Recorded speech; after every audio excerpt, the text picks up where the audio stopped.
Hello students, कैसे हैं आप सभी। Welcome to all of you in daily news analysis of Tathastu ICS presented by me Ruchi Singh.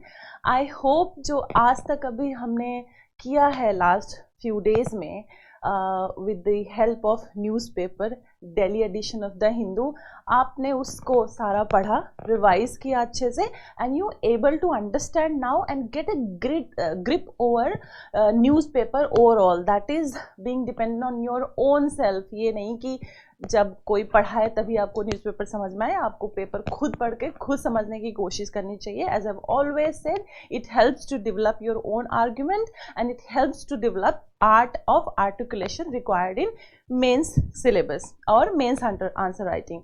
All right, so जैसा कि हम मोस्ट ऑफ द डेज में हम ट्राई करते हैं to begin the day with certain quote. आज मैं कोई कोट नहीं आपको बताऊंगी, लेकिन मैं जब भी I am happy, sad, motivated, demotivated, you know, there is a movie which inspires me irrespective of my mood, happy, sad, it never fails me to inspire me, motivated me, and that is Pursuit of Happiness.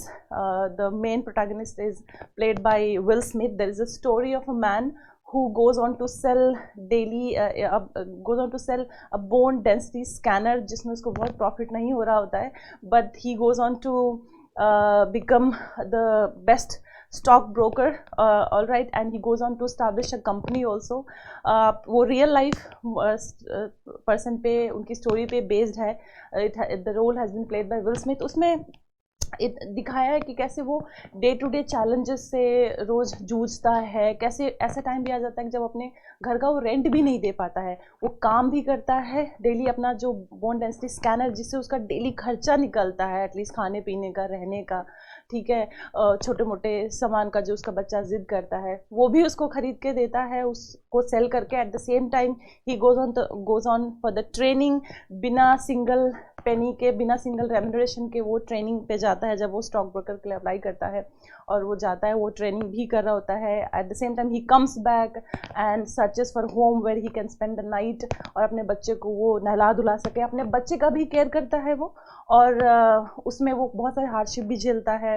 उसके friends उसको ditch कर देते हैं, उसकी wife भी उसको छोड़ के चली जाती है। Imagine with all these hardships he still, you know, fights every day and he comes back to the child, और वो अपने बच्चे के साथ खेलता है, खुश रहता है, और ultimately he becomes what he deserves to be। कहते हैं ना, इसमें एक कोट है, इसमें विल स्मिथ जब अपने बच्चे के साथ खेल रहा होता है, वो बोलता है कि उसका बच्चा जो है वो फुटबॉल प्लेयर बनना चाहता है, उसको फुटबॉल बहुत पसंद है, तो फुटबॉल खेल रहा होता है, वॉलीबॉल खेल रहा होता है, तो उसमें बोलता है कि तुम, father says that you can not play it, छोड़ो, रहने दो। तो बच्चा थोड़ा ना दुखी हो जाता है, तो he looks at him and he says, look, you've got a dream, you've got to protect it, period. Never let anybody say that you can't do something. You have a dream, you protect it. And especially ये message मैं उन students को देना चाहती हूँ जो rural background से आते हैं, एंड इन दैट ऑल्सो मैं ये मैसेज उन लड़कियों को देना चाहती हूँ, हज़ारों लड़कियाँ जो बहुत छोटे जगह से, छोटे एरिया से आती हैं with big dream of clearing UPSC, and you know there is lot of pressure. तो उन प्रेशर के बावजूद भी आप अपने इस ड्रीम को प्रोटेक्ट करिए, और किसी को ये मत कहने दीजिए that you can not do it, you can do it. आप अच्छे से पढ़िए। यूपीएससी प्रिपरेशन खुद एक ऐसी चीज़ है कि या तो आपका सिलेक्शन हो जाएगा, आपका नाम लिस्ट में एक दिन चमकेगा, और गॉड फॉरबिड अगर ऐसा नहीं होता है, don't take it negative. UPSC preparation की जो प्रोसेस है, अगर उसने किसी ने उसे ऑनेस्टली से जिया है, ऑनेस्ट तरीके से यूपीएससी की प्रिपरेशन की है, it will never fail you, it will land you somewhere where you will be living your dream life, trust me. ठीक है, with this little motivational speech, let's begin our daily newspaper analysis of the day. Let's have a look at the content जो हम cover करने वाले हैं आज। पहला जो आर्टिकल है हम पढ़ेंगे पेज नंबर 4 पे। उसमें पहला आर्टिकल है, once 42 kilometre drive Atal Setu to reduce Mumbai Navi Mumbai commute to 20 minutes ठीक है, 42 किलोमीटर का ड्राइव जो है वो 42 मिनट्स में ही कंप्लीट हो जाएगा। पेज नंबर 4 पे देखेंगे, इसमें ये देखेंगे कि जब भी कोई भी डेवलपमेंटल एक्टिविटी, डेवलपमेंट प्रोजेक्ट लिया जाता है तो how it impacts the inhabitant of that area, how it impacts the flora and fauna that area। जब भी development versus nature, the protection, environment protection की अगर हम बात करते हैं, डिबेट होती है, when there is a debate over environment protection versus development, दोनों ही नेसेसरी है।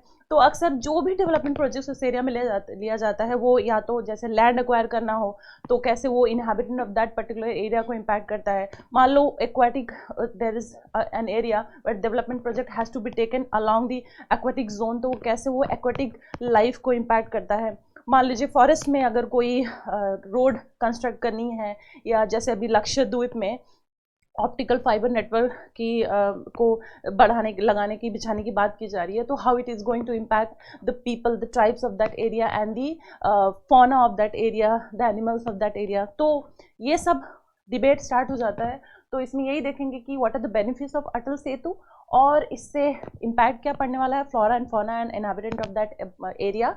और आप ये इम्पॉर्टेंट आर्टिकल इसलिए ये इम्पॉर्टेंट हो जाता है कि पहले अटल जो टनल था जब वो इनॉग्रेट हुआ था तो उस पर यूपीएससी ने क्वेश्चन पूछा हुआ था, इसलिए अटल सेतु भी हमारे लिए इम्पॉर्टेंट हो जाता है। सेकंड आर्टिकल जो हम पढ़ेंगे सीधा एडिटोरियल पेज पे जाएंगे, उसमें पेज 12 पे, उसमें द स्पीकर्स कोट, इसमें एंटी डिफेक्शन की बात की जा रही है and about the speaker of the house, how he और she can play the role in deciding the anti defection cases. Okay, and then second article जो हम पढ़ेंगे Indian parliament a promise fund.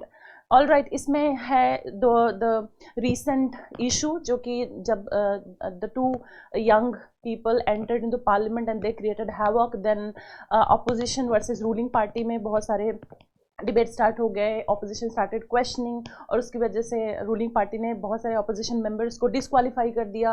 तो उससे जो डिबेट स्टार्ट हुई है that what is the meaning of parliamentary form of government when the multi party system can not exist. जो parliamentary form of government India ने अडॉप्ट किया उसमें multi party system एक बहुत इंपॉर्टेंट फीचर है, और if there is no presence of a thriving opposition party, opposition rule, opposition party, तो फिर the entire concept of the entire purpose of adopting to parliamentary form of government and a strong multi-party democracy and then what is पूरा purpose ही defeat हो जाता है उसका। अगर multi party system exist ही नहीं कर पा रही, सिंगल पार्टी बन गया है, तो फिर क्वेश्चन उठता है कि प्रेसिडेंशियल फॉर्म ऑफ गवर्नमेंट क्यों नहीं ले लिया।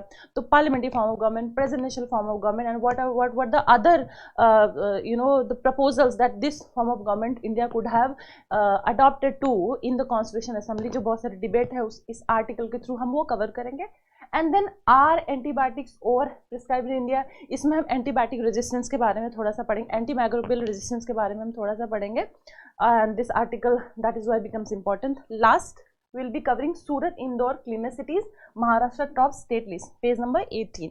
ठीक है, so this is all which we are going to cover. Let's go on our first article and that is 142 long drive Atal सेतु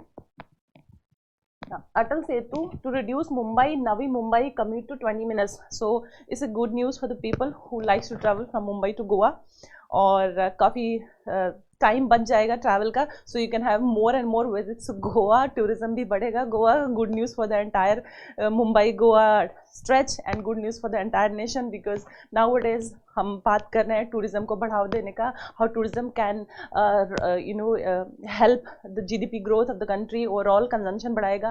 जब भी किसी स्टेट में, किसी कंट्री में टूरिज्म बढ़ता है तो it helps increase the consumption. जब टूरिस्ट आते हैं वो वेरियस गुड्स एंड सर्विसेज की डिमांड करते हैं, उससे वहाँ पे बहुत सारे एम्प्लॉयमेंट क्रिएट होता है, जॉब क्रिएशन होता है। तो या so it will help increase all that activity in that area and help boost the economy of the state and overall nation का। ठीक है, सो इसका डिटेल, अटल सेतु का डिटेल क्या है? It has been equipped with cutting edge Japanese technology. All right, next Atal Bihari, इसका पूरा नाम क्या है? अटल बिहारी वाजपेयी सिवरी नावा शेवा अटल सेतु। ठीक है, it promises to cut short the arduous two long journey between Mumbai and Navi Mumbai to a mere 20 minute road. Next जो आपको इसमें थोड़ा सा ध्यान देने की ज़रूरत है वो ये लाइन है, सीधा आप इस पैराग्राफ पे जाइए. The entire stretch of Atal Setu will be monitored by comprehensive surveillance system, while the toll management process will incorporate open road tolling to facilitate the connection of tolls without interrupting the passage of vehicles. The project is suspected to generate growth, generate substantial growth in and around Mumbai and Navi Mumbai, thanks to the heightened accessibility it will provide to one's remote areas and make way for economic growth across various fields that would augment job opportunities. जैसा कि हमने अपने discussion में थोड़ी देर पहले सुना समझा. The intuitive placement of interchanges at strategic location allows easier connectivity within Mumbai and to Goa and Pune on grander scale. ठीक है, good news for Mumbai, Goa, Pune people जो कोई ट्रैवल करते हैं दिल्ली और Goa, the favourite destination, holiday destination for everybody. Key plan the act of reducing travel time and the therefore cutting fuel consumption alone is a major tactical move aimed at preserving the environment. So सबसे पहले positive की बात कर लेते हैं, how it is going to preserve the environment. So इसमें जो है जब कट होगा द कंजम्पशन ऑफ फ्यूल, तो कंजम्पशन ऑफ फ्यूल का कट होना इसका मतलब the less pressure on the environment overall. So this is positive impact of this Atal Setu project जो इनॉग्रेट हुआ है. Then a bridge, then preserving mangroves. Question जो है अब जो it's talking about the negative impact क्या हो सकता है of this.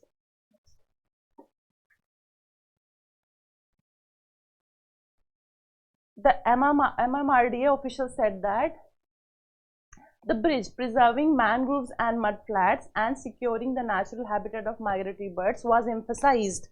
The privacy of sensitive areas including the Bhabha Atomic Research Center and the oil terminals belong to the Bharat Petroleum Corporation Limited has also been protected within the help of visual barriers. ठीक है, अब ecological fallout क्या हो सकता है. अभी तक positive aspects की बात की गई कि इसके पॉजिटिव एस्पेक्ट्स क्या है. अब थोड़ा सा जो नेगेटिव एस्पेक्ट्स है उसकी बात कर लेते हैं इस आर्टिकल में जो बताया गया है.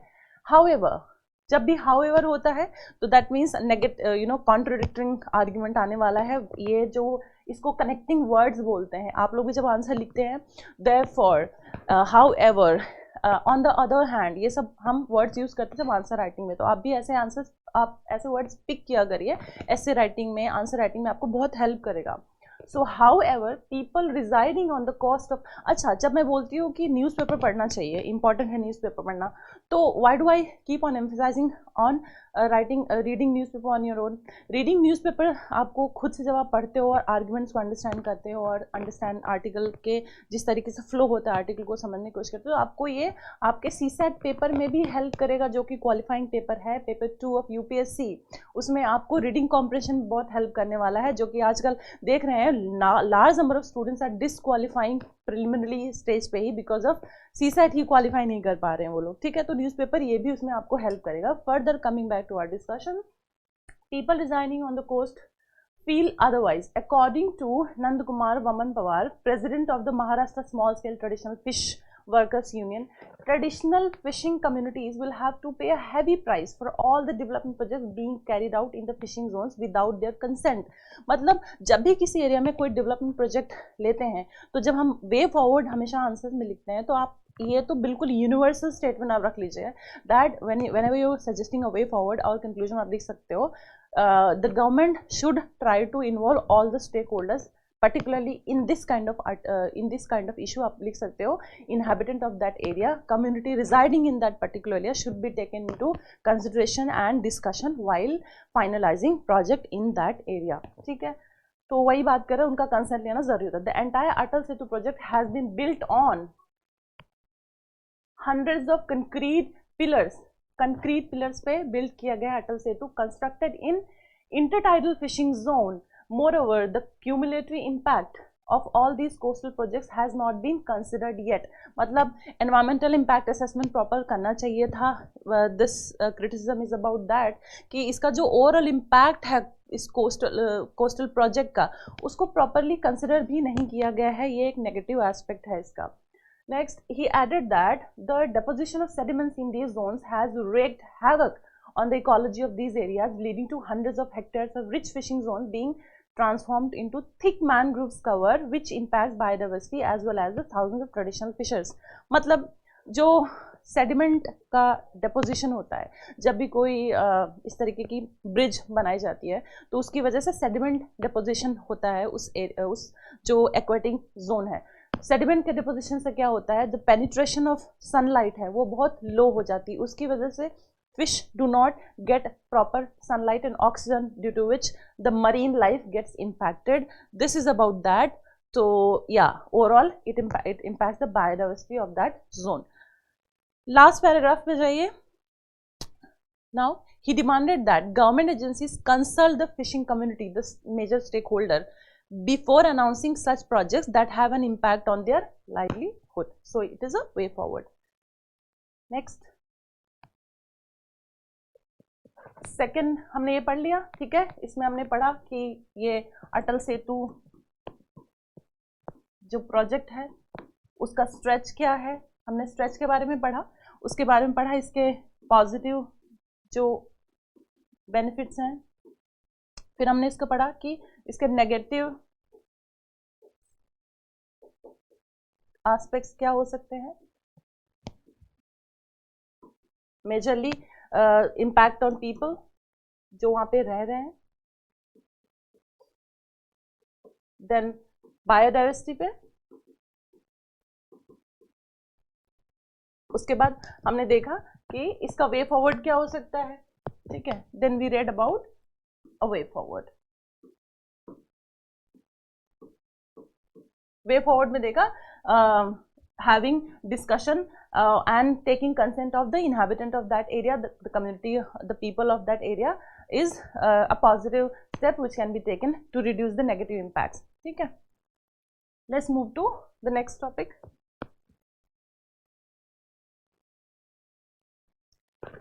So सीधा एडिटोरियल पेज पे जाइए. एंटी डिफेक्शन लॉ के बारे में पढ़ेंगे उस पेज के थ्रू.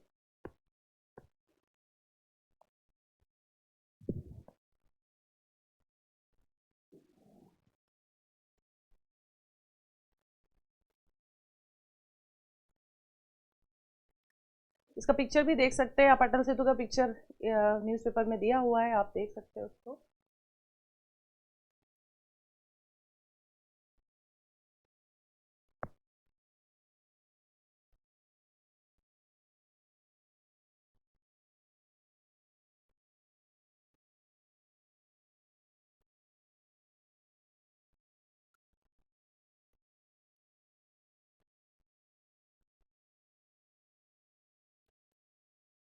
ठीक है, this article you have to go through the speaker's code. The power to disqualify should be independent hands. ठीक है, सो ये आर्टिकल उसके बारे में, एंटी डिफेक्शन लॉ के बारे में थोड़ा सा हम पढ़ेंगे. ठीक है, what is anti defection law? The law, anti defection law, found under 10th schedule of the constitution was enacted to curb frequent floor crossing by legislators. मतलब हमने पहले दिन जब पढ़ा था हमने हॉर्स ट्रेडिंग के बारे में पढ़ा था. ठीक है, तो आप उसको एक बार रिवाइज कर लीजिए. हॉर्स ट्रेडिंग क्या होता है, एंटी डिफेक्शन यहाँ से आप समझ लीजिए, दोनों को कनेक्ट करिए. It was added to the constitution through 52nd Amendment Act in 1985. First PT pointer, 10th schedule. Second PT pointer, 52nd Amendment Act 1985. It provides for the disqualification of elected legislatures from the legislatures in instances where they voluntarily switch parties or vote against the party's direction. Voluntarily switch parties or vote against the party decision. मतलब आप जिस party, जिस group में रहते हो, जैसे कि जिस फ्रेंड्स के ग्रुप में रह रहे हो, आप उसी फ्रेंड के बारे में जाके किसी और ग्रुप में अगेंस्ट बोल रहे हो, तो that amounts to you know not being honest with your present group. तो वही है एंटी डिफेक्शन में एक है कि that you know when the members vote against the parties direction, तो it amounts to anti defection. Ground for disqualification: if he or she voluntarily gives up his membership of a political party. First, in Ravi S. Naik versus Unif India 1994, the Supreme Court clarified that MP MLA need not formally resign from their party to attract disqualification under the anti-defection law. एक ये आप इस judgement से ये point आप note कर सकते हो. The supreme court has said that expression voluntarily given up his membership is not synonymous with resignation. Even in the absence of a formal resignation from membership, an inference can be drawn from the conduct of a member that he has voluntarily given up his membership of the political party to which he belongs. ठीक है. Second जो judgement है, Rajendra Singh Rana versus Swami Prasad Maurya and others 2007, the supreme court held that the act of giving a letter requesting the governor to call on the leader of the other side to form a government would amount to act of voluntary giving up membership of the previous party. मतलब आप जिस party में हो उस party के जो opposition में है आप उनको जो है इनवाइट कर रहे हो, you know, letter requesting the governor. मतलब कि अगर कोई मेंबर है वो गवर्नर को रिक्वेस्ट कर रहा है on the leader of the other side to form a government, दूसरे गवर्नमेंट के जो है फेवर में आप गवर्नर से रिक्वेस्ट कर रहे हो कि आप आइए और गवर्नमेंट फॉर्म करिए. ठीक है. It also amounts to giving up the membership of your previous party जिसमें आप हो. That will also amount to anti defection. This is about it. If he or she votes or abstains from voting in the house contrary to any direction issued by his or her political party or anyone authorized to do so without obtaining prior permission, तो भी ये anti defection के case में आएगा. If any member who is independently elected joins any political party, जो independently elected है, जो किसी पार्टी से elect नहीं हुआ था, अगर वो कोई पार्टी ज्वाइन कर लेता है, that will also amount to anti defection. In Balachandra L. Jarikohili versus B.S. Yadurappa 2010, the Supreme Court made it clear that independent MLAs joining the ministry in a coalition government without joining the ruling party will not sacrifice their independent identity. Hence, joining Council of Ministers. Council of Minister को join करना anti defection नहीं कहलाएगा. Party join कर लेना, अगर आप independent party से elect हुए हो लेकिन आप कोई और पार्टी ज्वाइन कर लेते हो, this amounts to anti defection. Not joining the council of ministers, ठीक है, does not amount to disqualification. So this is it. Practice कर लेते हैं question. Identify and discuss the challenges associated with anti defection law. Propose reforms to address the concerns related to it. Try to practice this question of anti defection. ठीक है. Prelims में एक question पूछा गया था, बहुत इजी है, देखिए. Which of the following schedules of the constitution of India contains previous provisions regarding anti defection. कौन सा आंसर आप बताइए. Alright, very easy, we covered in our discussion 10th schedule.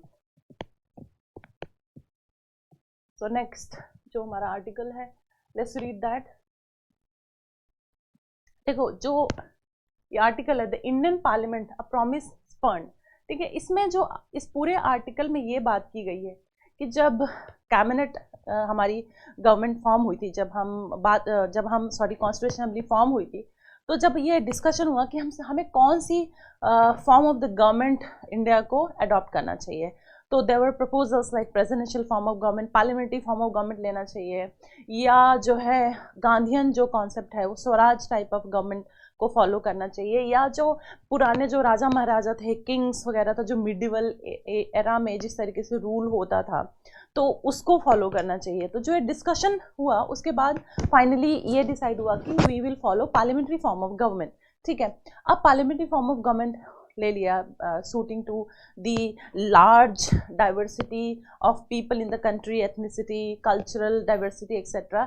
तो best suited form of government for us was parliamentary form of government. Also we had exposure of this particular kind of the form of the government because we were ruled by Britishers, and Britishers में parliamentary form of government जो है practice होता है, that is called as Westminster model of government also.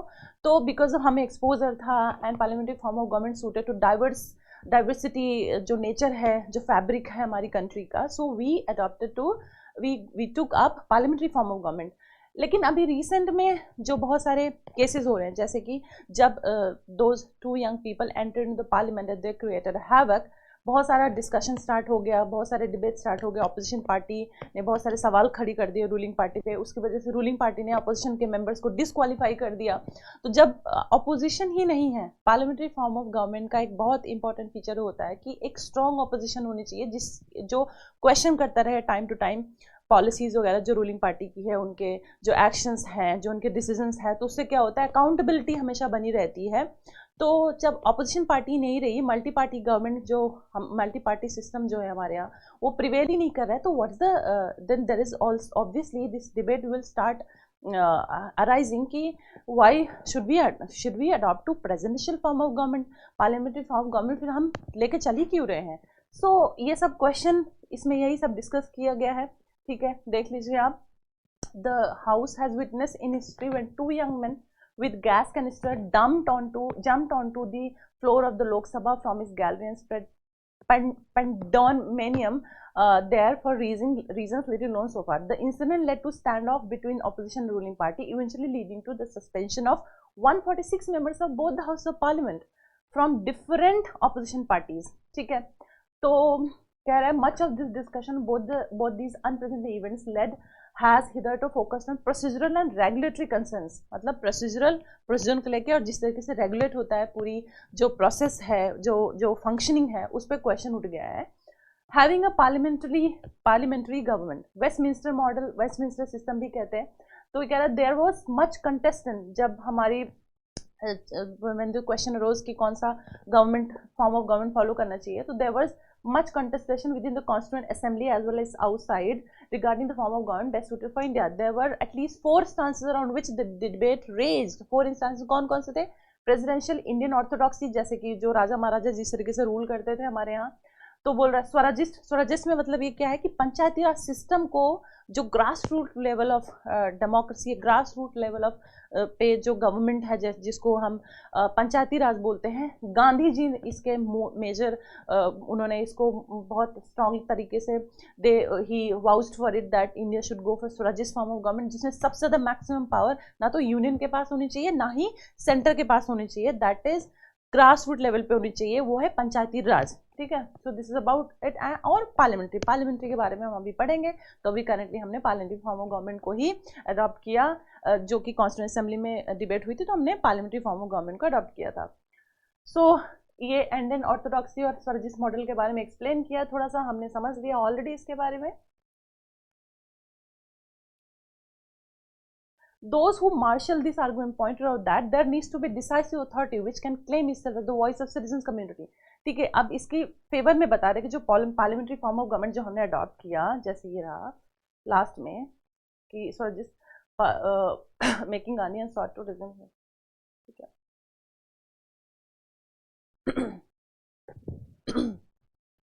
So this saying out of 4 जो models के बारे में discuss किया जा रहा था कि कौन सा हमें अडॉप्ट करना चाहिए, उसमें जो people who one for parliamentary form of government बोल रहा है कि उनका आर्ग्यूमेंट क्या था, those who marshalled for parliamentary model argument pointed out that there needs to be decisive authority which can claim itself as a voice of citizen community at large and being guardians of its mandate.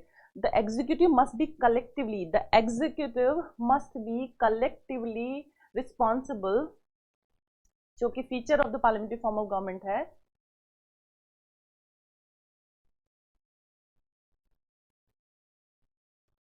ठीक है, the executive must be collectively responsible to this representative authority.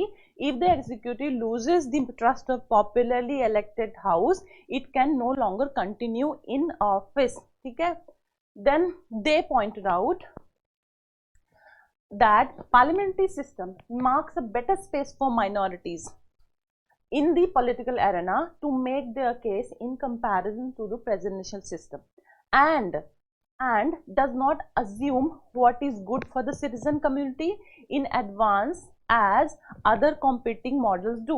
The good of the citizen community is an outcome of the debate and discussion in the representative body as a whole. Second जो argument था in favor of parliamentary model was that it has better capacity to reach out to ethnic and cultural differences as they can effectively rally in the choice of the representatives. ठीक है, present state की बात कर रहे हैं. अब challenges हैं बहुत सारे इसके पर अभी बहुत सारे क्वेश्चंस उठ गए हैं और चैलेंज उठ गए हैं. जो सेकंड पैराग्राफ, जो लास्ट बस सेकंड पैराग्राफ है, pangs of creating and opposition. देखो अभी तक बताया गया कि पार्लियामेंट्री फॉर्म ऑफ गवर्नमेंट क्या है, इसके एडवांटेजेस क्या हैं, जैसे कि हम अपने आंसर में भी लिखते हैं, ऐसे आर्टिकल से हम आंसर राइटिंग भी सीखते हैं. तो इसमें अभी तक ऑथर ने राइटर ने इसी तरीके से लिखा हुआ है. पहले केस बिल्डअप किया, एक करंट कॉन्टेक्स्ट दिया कि कैसे दो लोग आए पार्लियामेंट में, that event led to debate, and then फिर बताया पार्लियामेंट्री फॉर्म गवर्नमेंट क्या क्या डिबेट्स था, कौन कौन सा हमारे पास ऑप्शंस थे, कौन कौन से मॉडल ऑफ द गवर्नमेंट थे, कौन सा फॉलो कर सकते थे, कॉन्स्टिट्यूएंट असेंबली में जो डिबेट थी वो क्या थी. तो जो proponents of model parliamentary model के थे उनका आर्ग्यूमेंट क्या था हमने देखा, जो कि भी प्रेजेंटली फीचर भी एग्जिस्ट करता है. उसके बाद अभी बोल रहे हैं कि इन सब पॉजिटिव एस्पेक्ट्स के बाद भी अब क्वेश्चन से चैलेंजेस क्या अराइज हो रहा है, अब राइटर उसके बारे में बात करेगा और इसी तरीके से आप आंसर भी अपना लिखते हो और सीखते हो आंसर राइटिंग करना. ठीक है. The present state, the demand of the opposition to make this issue central in parliament is therefore understandable. In this context, it was the duty of the leadership of both the houses to ensure necessary assurance and explain the lapse. वो बोल रहा है कि जो lapse है functioning में, जो model है पार्लियामेंट्री फॉर्म ऑफ गवर्नमेंट का, जो पर्पस है is to protect the minorities, is to provide is to bring the ruling party should bring policies which should benefit the citizens at large, should bring employment, increase jobs. जो ये concerns है, इन सब questions को ruling party should take into account and discuss seriously. जब opposition ने ये सब सारे सवाल उठाए तो rather than completely exiting them out by through anti defection laws, जो उनका जो अपोजिशन मेंबर्स हैं उनको जो निकाल दिया गया, तो ये killing the opposition in the parliamentary form of government ये ठीक नहीं है. आर्टिकल कह रहा है कि जो स्पीकर है या जो रिप्रेजेंटेटिव ऑफ ईच हाउस है, they should have stepped in and should have taken the issue in hand. Opposition party को, ऑपोजिशन जो मेंबर्स हैं उनको प्रोटेक्ट करना चाहिए. रूलिंग पार्टी के अलावा सिंगल पार्टी सिस्टम नहीं है, this is multi party system. Multi party system में ऑपोजिशन रूल, ऑपोजिशन का एक स्ट्रॉन्ग थ्राइविंग ऑपोजिशन जो पार्टी होती है उसका एग्जिस्ट करना बहुत ज़रूरी होता है टू इंश्योर द अकाउंटेबिलिटी. इसलिए representative of the house should have stepped in. ये आर्टिकल, ये नेक्स्ट लाइन यही बोल रहा है. आगे देखेंगे उन्होंने एक इंस्टांस दिया हुआ है. जवाहरलाल नेहरू जी के टाइम पे एक इंस्टेंस हुआ था, अभी वो कोट भी किया जाए किस तरीके से स्पीकर ने मना कर दिया. जवाहरलाल नेहरू जी ने जब उनको बुलाया कि please come in my cabin, I want to talk to you, तो जीवी मावलंकर जी ने, उन्होंने मना कर दिया कि आपको बात करनी है, you have to come to my chamber and talk, I will not come to your chamber. तो इस तरीके से dignity of that house should have been maintained. अभी आगे वही आर्टिकल में वही बात कर रहा है. देखिए, Madhu Dandavate mentions an incident when Jawaharlal Nehru sent a note to Speaker Mavlankar which read, "Sir, I have some urgent work with you. Will you come to my chamber?" Mavlankar wrote on the same note, "According to the accepted conventions of the parliamentary life, a speaker does not go to the chamber of any executive, including that of the Prime Minister. However, if you have any work, you are welcome to my chamber." Nehru apologized and obliged. While the opposition in the present parliament is not a paragon of parliamentary virtue, it is the responsibility of the leadership of the house, including its presiding officers, that it become the voice of the nation. तो ये emphasize कर रहा है importance of existence of opposition party. ठीक है, in parliamentary form of government to ensure the accountability. The suspension of almost the entire opposition from both the houses can hardly meet this test. It is also important to restate the principle that it is not the truth that a ruling dispensation upholds that serves its claim to rule, but its ability to defend the course that it pursues. ठीक है, सो चलिए थोड़ा सा question answer कर लेते हैं. तो इसमें पार्लियामेंट्री सिस्टम के बारे में मैंने नोट दिया हुआ है, आप इससे पढ़ सकते हैं कि पार्लियामेंट्री सिस्टम ऑफ गवर्नमेंट क्या होती है. It is the one in which the executive is responsible to the legislature. दो पार्ट होते हैं, लेजिस्लेचर, एग्जीक्यूटिव. इसी लेजिस्लेचर से ही एग्जीक्यूटिव आते हैं तो बोल रहा है कि जो एग्जीक्यूटिव है that will be responsible to the legislature for its policies and action. Executive is responsible for making the legislature is responsible for making laws. The executive उनको जो है policies को execute करते हैं. So it says that executive is responsible to the legislature for its policies and actions. The Constitution of India provides for parliamentary form of government, जो कि हमने सब पढ़ लिया है पहले ही डिटेल में. You can go through it. The cabinet system, responsible government and the prime minister model are other names for parliamentary system. ठीक है, इसमें this system political party that generates the most votes, political party that generates the most votes and majority of seats in the House of Parliament during the general election takes office as the ruling party. According to Supreme Court, note करिए, according to Supreme Court, the constitution is based on the British parliamentary system where the administration is thought to be primarily responsible for formulating government policies and ensuring that it is passed on to law by maintaining the Lok Sabha's trust. पूरे लोकसभा का trust maintain करना जरूरी है, ना कि सिर्फ ruling party की चलनी चाहिए, ऑपोजिशन भी इंपॉर्टेंट होता है. ठीक है, द सेंट्रल गवर्नमेंट, अब थोड़ा कॉन्स्टिट्यूशन प्रोविजन देख लीजिए. Article 74, article 75, article 163 and article 164 speaks about parliamentary system which is for central governments and for the states under article 163 and 164. अब एक ये आप कंक्लूजन के लिए आप यूज कर सकते हो. स्वर्ण Singh committee recommended that parliamentary system has been doing well and hence there is no need to replace it with presidential system. जब डिबेट होता है कि India should go for presidential form of government, is it a time to debate on that? Is it time that India should go for presidential form of government? Anyway multi-party system का तो कोई existence रह नहीं गया है, तो वही बोल रहा है. आप कोट कर सकते हो स्वर्ण सिंह कमेटी को कि कह रहे हैं कि there is no need for to switch to presidential system. ठीक है, थोड़ा parliamentary versus presidential form of government के बारे में देख लीजिए. Basis, if we talk on the basis of executive, it is dual, it is single. Accountability, executive accountable to the legislature, executive is not accountable to legislature.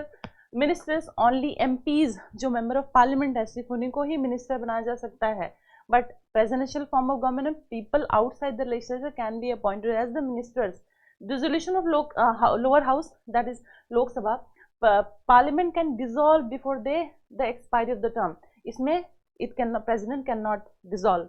Tenure not fixed, it is fixed. ठीक है, so this is comparison of parliamentary versus presidential form of government. This can be asked in exam, you can have a look. Practice question, enumerate the major features and advantages. Features क्या है parliamentary form of government के, advantages क्या है इसके, जो कि हमने discuss किया, उसके हिसाब से ये क्वेश्चन आप लिख सकते हैं. Discuss as to why India adopted it. ठीक है, तो आप ये आंसर प्रैक्टिस करिए. की डिमांड ऑफ द क्वेश्चन क्या है थोड़ा देख लेते हैं, कैसे क्वेश्चन को अप्रोच करना अगर आपको आंसर लिखना हो. To write about features of parliamentary form of government and the reasons for its adoption. Compare and contrast थोड़ा सा करना है. Provide for detailed comparison of the two types. ठीक है,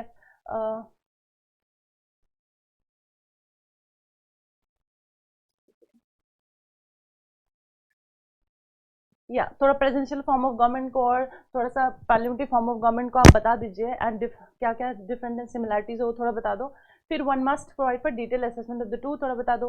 अब अप्रोच क्या होना चाहिए, begin by describing parliamentary form of government adopted by the India. ठीक है, उसके बाद इन द फर्स्ट पार्ट आपको जो बताना है वो बताना है कि पार्लियामेंट्री फॉर्म ऑफ गवर्नमेंट के फीचर्स क्या हैं. ठीक है, नॉमिनल रियल हेड के बारे में, executive part of the legislature, majority party rule, collective responsibility, सब थोड़ा बताना है. नेक्स्ट आपको एडवांटेजेस बताने हैं क्या होते हैं, उसके बाद थोड़े चैलेंजेस बताने हैं और reason why India adopted, like you know diversity, various presence of the various cultures, ethnicity, you know caste in creed, जो बहुत सारे जोग्राफिकल भी बहुत सारे जो you know there is diversity in geography as well.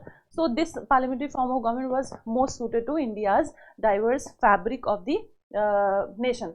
तो उसके बारे में बता दीजिए. कंक्लूड कर सकते हो, कंक्लूजन मैंने बताया था स्वर्ण सिंह कमेटी को आप कोट कर सकते हो. ठीक है,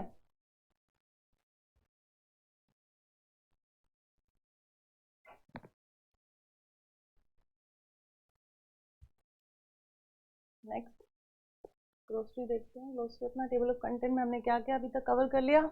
हमने this article we have covered. This editorial page में हमने ये भी कवर कर लिया, ये भी कवर कर लिया. अब आर एंटीबायोटिक्स और प्रिस्क्राइब्ड इन इंडिया, ये देख लेते हैं हम.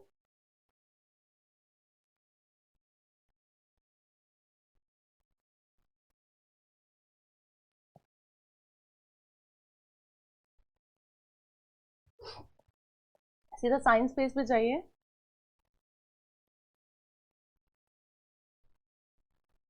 ठीक है. What is antimicrobial resistance and how India reach this stage? Antimicrobial resistance, मुझे ऐसा लगता है कि this is a very probable area, probable topic which might appear in questions of UPSC. तो आप काफ़ी दिन से ये कवर हो रहा है. antimicrobial resistance आपको पता होना चाहिए. What is antimicrobial resistance? It is defined as resistance of microorganism to an antimicrobial agent to which they were first sensitive.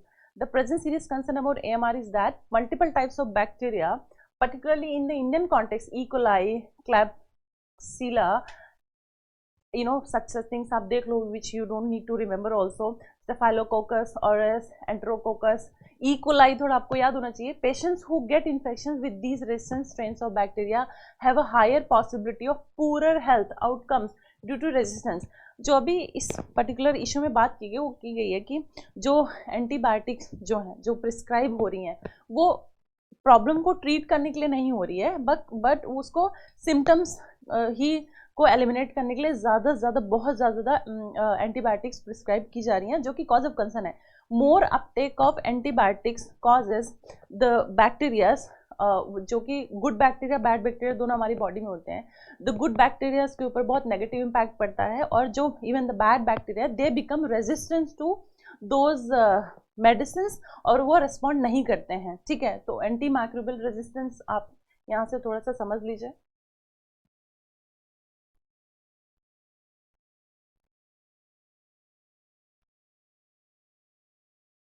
एक थोड़ा सा in continuation there is another article on antibiotics and I went through that. थोड़ा वो देख लेते हैं if we can find out.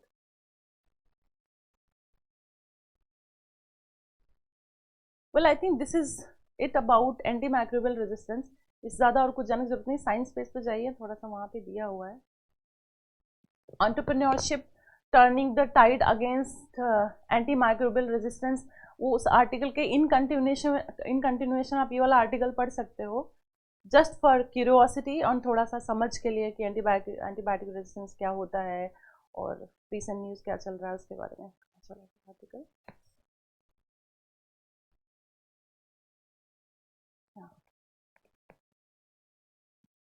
In life's great design microbes are the original masters. The first paragraph I'm reading. In life's great design, microbes are the original masters, setting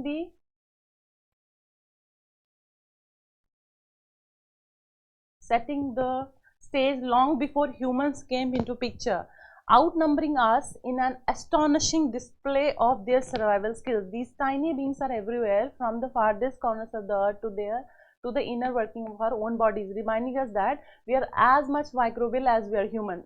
This in fact is a mixed blessing. Although many microbes play a positive role in our health, जैसे E. coli है हमारे गट में पाया जाता है, that is positive, that has a positive role. There are those that have learned to defy the medicines we rely on, leading to a challenging issue known as antimicrobial resistance. ठीक है. So this is it about antimicrobial resistance. And this is it about today's newspaper. हमने mainly antimicrobial resistance, anti-defection law, parliamentary form of government, आज इन सब के बारे में पढ़ा. आप go through the newspaper as and when we have gone with the discussion, go through the additional information which we have given, and thank you आज के इस सेशन में बने रहने के लिए. कल फिर मिलते हैं आपसे एक detail discussion of the Hindu newspaper का. Keep revising, keep practising. See you tomorrow. All the best.